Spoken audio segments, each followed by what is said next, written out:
Hoy vamos a hablar sobre las acumulaciones intracelulares. Entre esas vamos a hablar sobre la acumulación de grasa en la célula y especialmente en la célula hepática. Ese proceso de acumulación de grasa se conoce como esteatosis o cambio graso. Es un proceso que es anormal de acúmulo intracelular de grasa en forma de triglicéridos en los hepatocitos. También puede ser acumulada en el hígado, en el riñón y en el corazón. Las causas de la esteatosis son las toxinas, la mala nutrición proteica, la condición de diabetes mellitus, la obesidad y la anoxia. ¿Qué nos permite diagnosticar la esteatosis?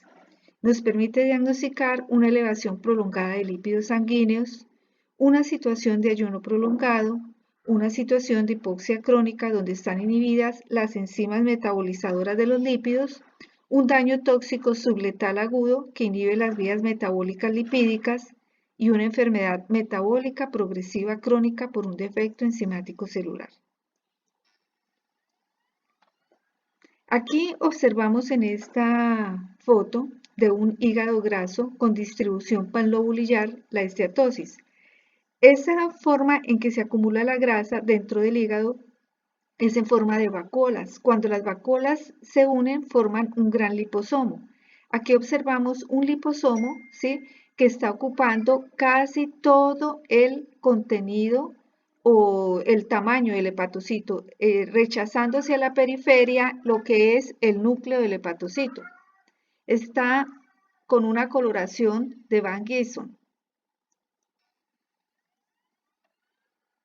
En esta otra foto podemos observar mediante la coloración de Sudán 4, que colorea la grasa de color naranja, observamos dentro de un hígado también acumulaciones de grasa, esteatosis, en forma de vacuolas o de grandes liposomos.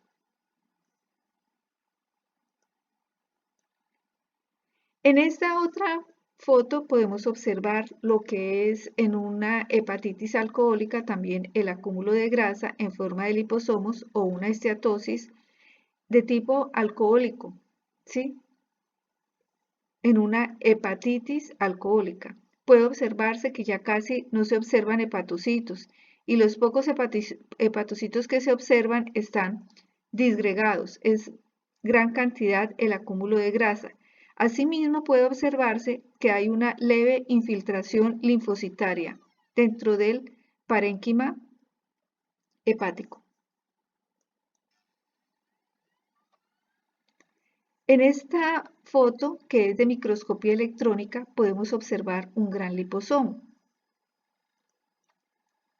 Y en esta foto, que es de una superficie de corte de un hígado, ¿sí?, a nivel macroscópico, observamos el patrón de nuez moscada, que es una entremezcla entre colores rojos oscuros que corresponden a las venas centrolobulillares y a los sinusoides, que están llenos de sangre de tipo no oxigenado en una congestión hepática.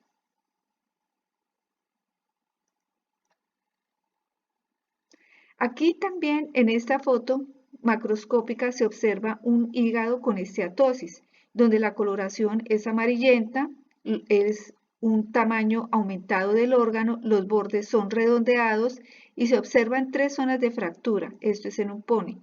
¿Por qué? Porque el hígado, como tiene tanta cantidad de grasa dentro de él, se torna muy frágil.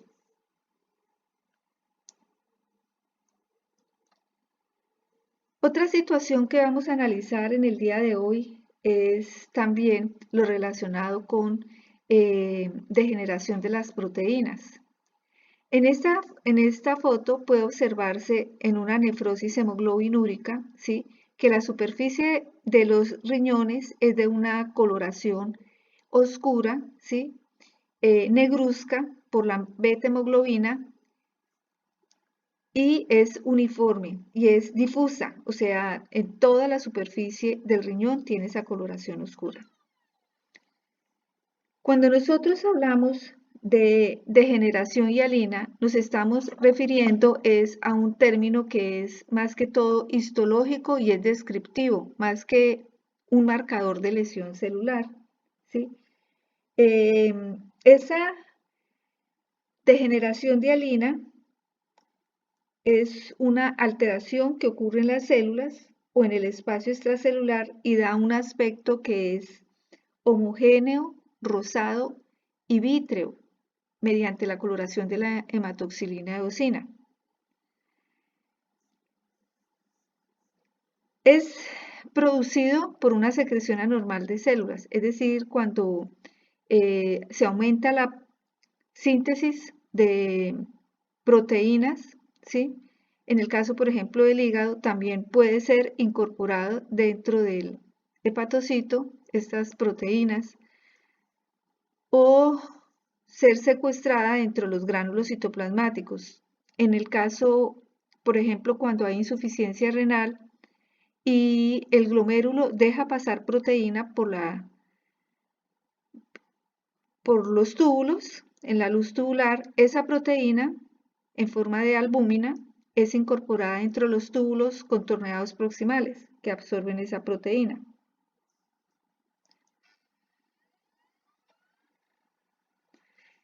Esta foto corresponde a la primera foto que vimos de los riñones de coloración negruzca, pero aquí lo que se quiere mostrar es de esa nefrosis hemoglobinúrica en la parte de la corteza, porque aquí están los túbulos contorneados, donde se ve el lumen, se ve proteína, ¿sí? Dentro de la luz de los túbulos, se ven procesos degenerativos, aquí vacuolas transparentes, ¿sí? Que corresponderían a una degeneración hidrópica y esto está con una coloración de fast blue para marcar de verde la hemoglobina o de color azul verdoso, las gotas hialinas que están en las células epiteliales que está incorporada aquí en las células, ¿sí? De los túbulos contorneados epiteliales debido a que ha ocurrido la reabsorción y el acúmulo de esta proteína dentro de los lisosomas de la hemoglobina que ha sido filtrada. Asimismo puede observarse aquí necrosis, ya las células se soltaron, ya se pierde esa cohesión que hay entre las células epiteliales, ¿sí? Aquí ya se ven esos espacios vacíos, no se observan núcleos, una nefrosis hemoglobinúrica. En esta foto de un miocardio, en donde observamos en el centro dos arteriolas, podemos observar que hay un acúmulo dentro de la capa media de las arteriolas, ¿sí? De proteína, probablemente amiloide. Esto es de un perro de 10 años mediante la coloración de hematoxilina eosina. Esta proteína, la albúmina, ¿sí? Es una proteína que es insoluble, que se acumula en los órganos, en los tejidos. Bueno, esta foto de aquí es también mostrando el acúmulo de proteínas dentro de las células de los túbulos contorneados.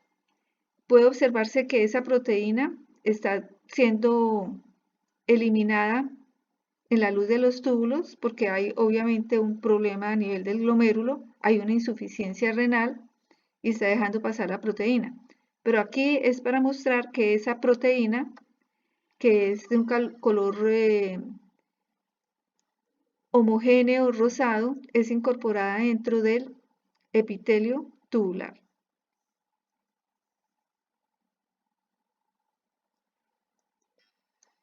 Con relación a los pigmentos, hay pigmentos que son endógenos, como en el caso de la melanina, que es un pigmento que le da la coloración a la piel y a las mucosas. Es allí donde debe estar. Es producida a partir de la tirosina mediante una enzima que es la tirosinasa para oxidar esta tirosina y formar dihidroxifenilalanina en los melanocitos y posteriormente formar la melanina.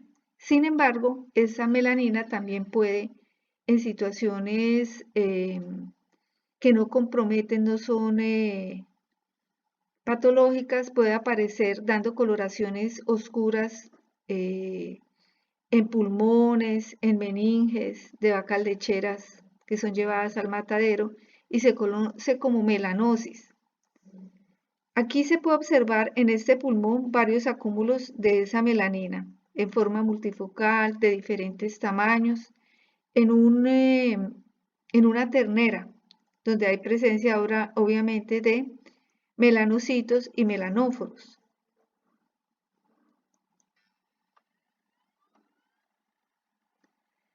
Hay otros pigmentos también endógenos, como la lipofuscina. Es conocida como un pigmento de desgaste celular, de envejecimiento.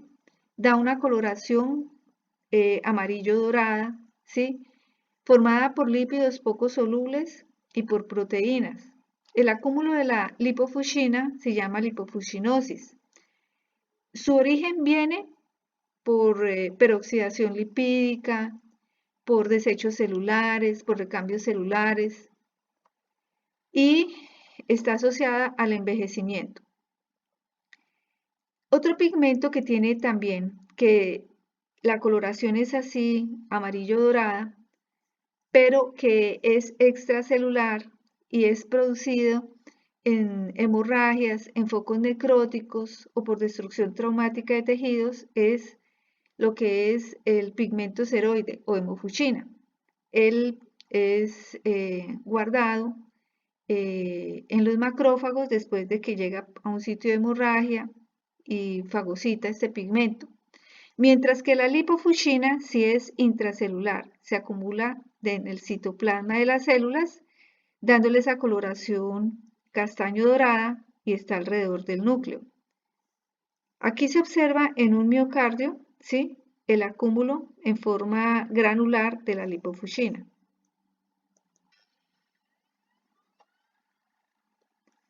Este corazón en esta superficie de corte tiene una coloración muy oscura, marrón, difusa, y es lo que se conoce como la atrofia parda o atrofia marrón del corazón, y es por depósitos de lipofuscina. Es de una vaca. Podemos también observar aquí, a nivel de un riñón, en forma difusa, una coloración oscura, ¿sí?, marrón, en la corteza de este riñón de la vaca, y aquí se puede observar a nivel de la corteza en forma radiada también la lipofuscina. Otro pigmento que da una coloración oscura, pero ese es exógeno por contaminación del medio ambiente, es la melanina. Aquí se ve en forma difusa en un pulmón de perro, en forma punteada. También la lipofuscina puede ser producida en procesos neurodegenerativos que ocurren en humanos y en animales y se caracterizan por la progresiva acumulación de ese pigmento color parduzco, llamado lipofuseína, en las neuronas y otras células del cuerpo.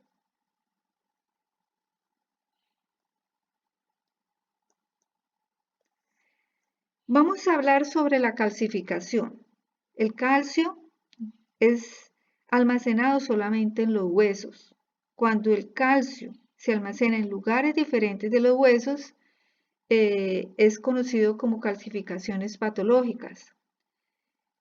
Ese calcio puede también ir siendo almacenado en sitios anormales con cantidades de hierro, de magnesio y otros minerales. Estas calcificaciones patológicas hay de dos tipos, que es la distrófica y la metastásica.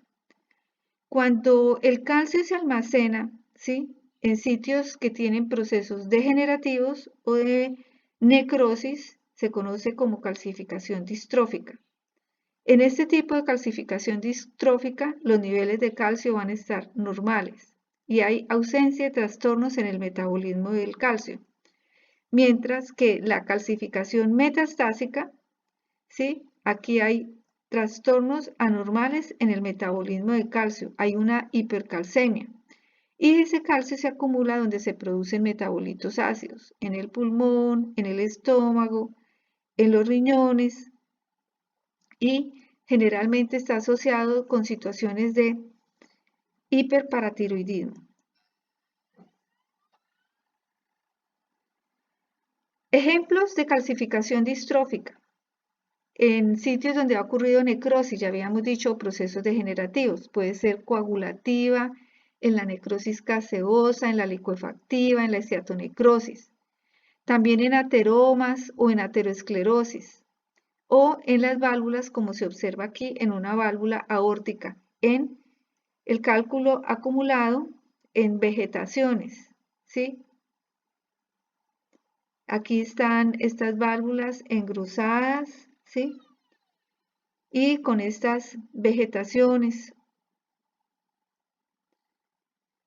que esto corresponde a una endocarditis. Y aquí hay zonas de calcificación. Se ve de un tono más blanco. En esta foto podemos observar en una superficie de corte de riñón, ¿sí? En una zona que fue infartada, necrosada, una necrosis de coagulación, una coloración blanquecina y difusa que corresponde a una calcificación de tipo distrófico.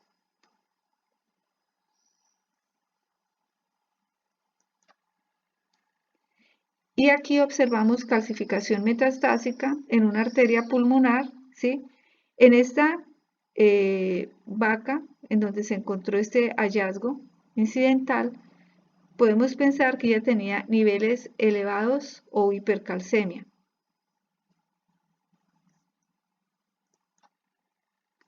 Aquí observamos un pulmón de un perro con una nefritis intersticial crónica, ¿sí? Con calcificaciones difusas, multifocales, ¿sí?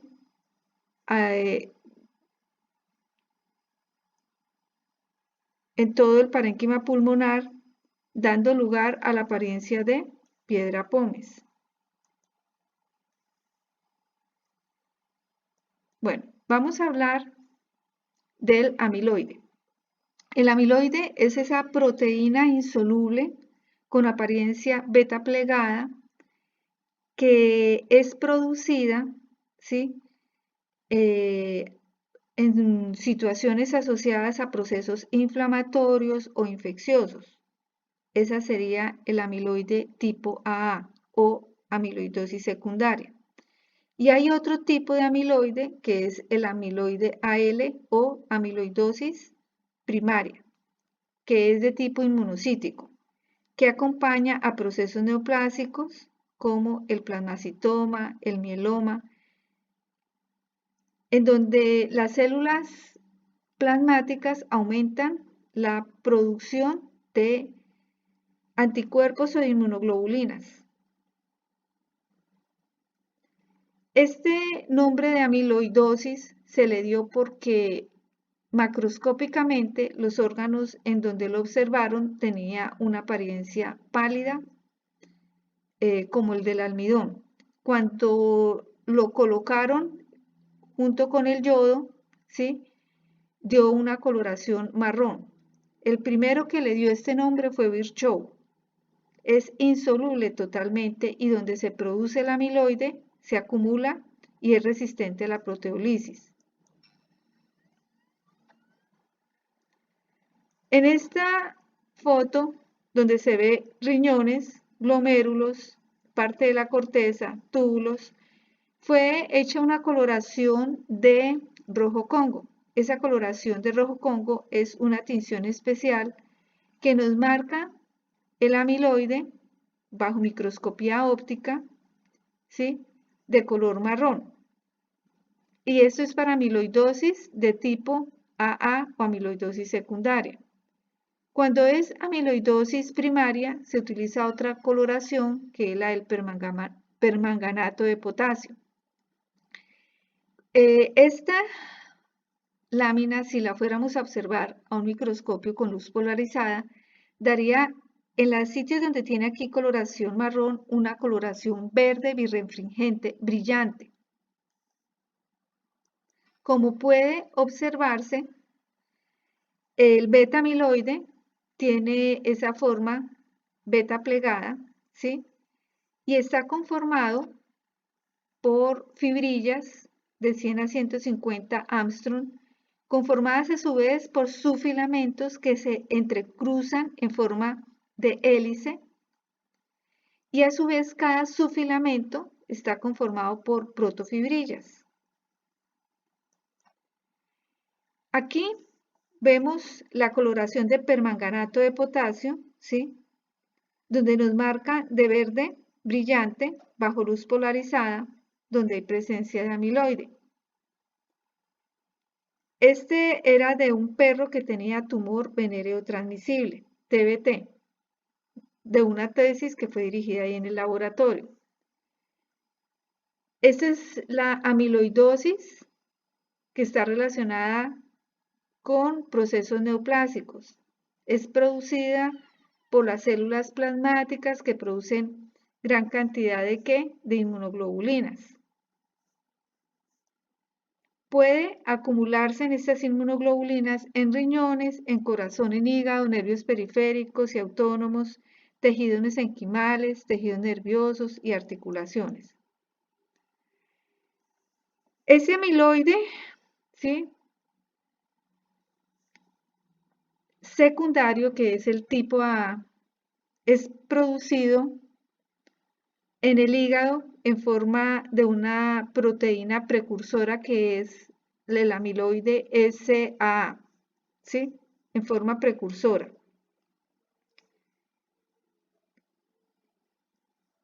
Hace parte esta SA de las proteínas de fase aguda y tiene un papel importante en el transporte del colesterol con lipoproteínas de elevada densidad y es quimiotáctica en el proceso inflamatorio. Esa amiloidosis tipo A es la que está relacionada con procesos inflamatorios y procesos infecciosos. Ejemplo, mastitis, metritis, neumonías.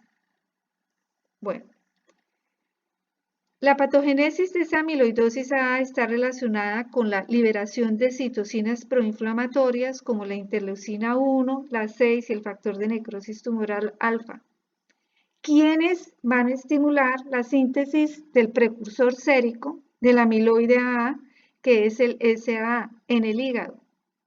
Y posteriormente se forma el amiloide que se va a depositar en diferentes órganos. Ese precursor sérico, el SA, es una molécula multifuncional implicada en la activación de células inmunológicas e involucrada en el metabolismo lipídico. Aquí se ve la birrefringencia en un hígado, en un espacio portal, el acúmulo de ese amiloide A con la coloración del rojo Congo y bajo la observación de un microscopio de luz polarizada.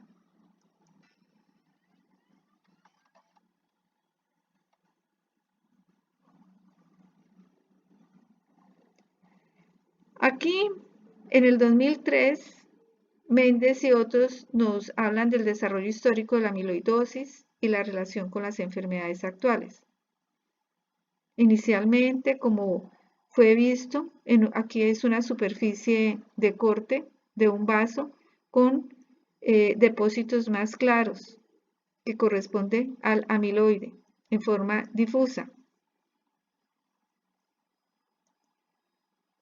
En el siglo XIX, en la época, en 1840, fue descrita la amiloidosis como infiltración en diferentes órganos. Aquí se ve también degeneración amiloidea, pero ya aquí colocaron Lugol, ¿sí? Y dio la coloración oscura marrón donde había amiloide. Esto es en hígado de caballo. Aquí microscópicamente puede observarse, ¿sí? El acúmulo, esta sustancia que está dentro de los cordones de los cordones de hepatocitos, ¿sí? En los espacios sinusoidales, llevando a atrofia del órgano y aumento del tamaño del órgano. Aquí se puede observar también en un riñón la coloración pálida y el aumento del tamaño, ¿sí? En un riñón de un vacuno. Microscópicamente puede observarse aquí de ese riñón el depósito de esta sustancia homogénea de tono rosa en coloración de hematoxilina eosina.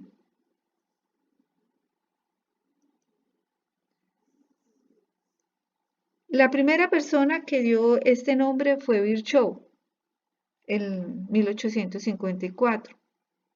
Luego en el 1859, ya Friedrich y Keule demostraron el origen proteico de la sustancia.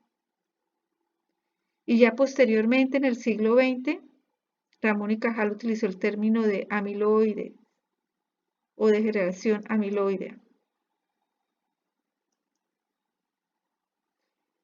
Posteriormente fue asociada a esas placas amiloideas, ¿sí?, a lo que es la enfermedad de Alzheimer, donde se pueden observar